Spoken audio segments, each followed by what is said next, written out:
നമസ്കാരം. News editor ചാനലിലേക്ക് എല്ലാവർക്കും എൻ്റെ സ്വാഗതം. AIAയെ നിയന്ത്രിക്കണം, ആദ്യ ചാക്രിക ലേഖനത്തിൽ മാർപ്പാപ്പ പറയുകയാണ്. വത്തിക്കാൻ സിറ്റിയിൽ നിന്നുമുള്ള വാർത്തയാണിത്. നിർമ്മിത ബുദ്ധിയെ, അതായത് AIA, ആരോഗ്യപരമായ രീതിയിൽ നിയന്ത്രിക്കണമെന്ന് ആഹ്വാനം ചെയ്ത് ലിയോ 14 മാർപ്പാപ്പയുടെ ആദ്യ ചാക്രിക ലേഖനം. AI സാങ്കേതികവിദ്യ വികസിപ്പിക്കുന്നവർ ലാഭത്തെക്കാൾ മനുഷ്യരാശിയുടെ നന്മ കണക്കിലെടുത്തു വേണം പ്രവർത്തിക്കാനെന്ന് പാപ്പ പറഞ്ഞു. AIAയുടെ വളർച്ചയ്ക്ക് പിന്നിൽ പുതുരൂപങ്ങളിലുള്ള അടിമത്തമുണ്ടെന്ന മുന്നറിയിപ്പും മാഗ്നിഫിക്ക ഹ്യൂമാനിറ്റീസ്, അതായത് മഹത്തായ മനുഷ്യരാശി എന്ന ചാക്രിക ലേഖനത്തിലുണ്ട്. AI സുരക്ഷയ്ക്കായി പ്രവർത്തിക്കുന്ന US കമ്പനിയായ ആന്ത്രോപിക്കിന്റെ സഹസ്ഥാപകൻ ക്രിസ്റ്റഫർ ഒല ഉൾപ്പെടെ ഈ രംഗത്തെ വിദഗ്ധർക്കൊപ്പമാണ് മാർപ്പാപ്പ തിങ്കളാഴ്ച ചാക്രിക ലേഖനം പുറത്തിറക്കിയത്. AI മത്സരത്തെ നയിക്കുന്ന അധികാരത്തിന്റെ സംസ്കാരത്തെ പാപ്പ ചാക്രിക ലേഖനത്തിൽ അപലപിക്കുന്നു.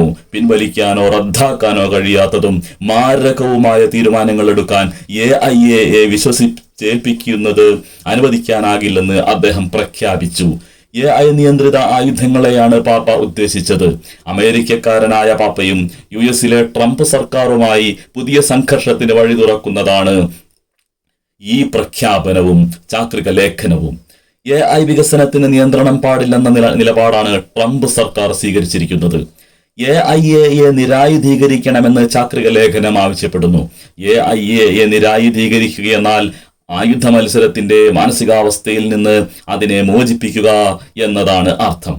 സാങ്കേതിക വിദ്യയെ തള്ളിക്കളയുക എന്നല്ല അതിന്റെ അർത്ഥം, മറിച്ച് മനുഷ്യകുലത്തിനുമേൽ ആധിപത്യം സ്ഥാപിക്കുന്നതിൽ നിന്ന് തടയുക എന്നതാണ്.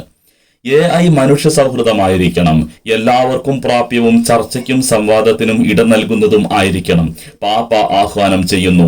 സാങ്കേതിക വിപ്ലവത്തിന് ഊർജമാകുന്ന പുതുരൂപങ്ങളിലുള്ള അടിമത്തത്തെക്കുറിച്ചുള്ള മുന്നറിയിപ്പും ചാക്രിക ലേഖനത്തിലുണ്ട്. അതിദ്രുതവും കുറ്റമറ്റതും പ്രതികരണങ്ങളെന്ന് തോന്നുന്നതുമെല്ലാം ലക്ഷക്കണക്കിന് മനുഷ്യരുടെ നിശബ്ദമായ ജോലിയുടെ ഫലമാണ്. അസ്വസ്ഥജനകമായ ഉള്ളടക്കങ്ങൾ കാണാൻ നിർബന്ധിതരായ മോഡറേറ്റർമാർ മുതൽ AIAയെ നിലനിർത്തുന്ന അപൂർവ മൂലകങ്ങൾ ഖനനം ചെയ്യുന്ന കുട്ടികൾ വരെ ഇതിൽ ഉൾപ്പെടുന്നുവെന്ന് പാപ്പ ഓർമ്മപ്പെടുത്തുന്നു. ഗ്രീക്ക് തത്വചിന്തകർ പ്ലേറ്റോ, സംഗീത പ്രതിഭ ബീഥോവനും അദ്ദേഹത്തിന്റെ 9ാം സിംഫണിയും, ദ ലോർഡ് ഓഫ് ദ റിംഗ്സിലെ കഥാപാത്രം തുടങ്ങിയവരെയൊക്കെ ചാക്രിക ലേഖനത്തിൽ പരാമർശിച്ചിട്ടുണ്ട്. കത്തോലിക്ക സഭയിൽ മാർപ്പാപ്പ, മെത്രാന്മാരും വൈദികരും ഉൾപ്പെടെ സകല വിശ്വാസികൾക്കുമായി പുറത്തിറക്കുന്ന ദീർഘമായ കത്താണ് ചാക്രിക ലേഖനം. മാഗ്നിഫിക്ക ഹ്യൂമാനിറ്റാസിൽ ഈ മാസം 15 ലിയോ മാർപ്പാപ്പ ഒപ്പിട്ടിരുന്നു. എന്നാൽ ഉള്ളടക്കം പൂർണ്ണമായി പുറത്തു വന്നത് ഇപ്പോഴാണ്.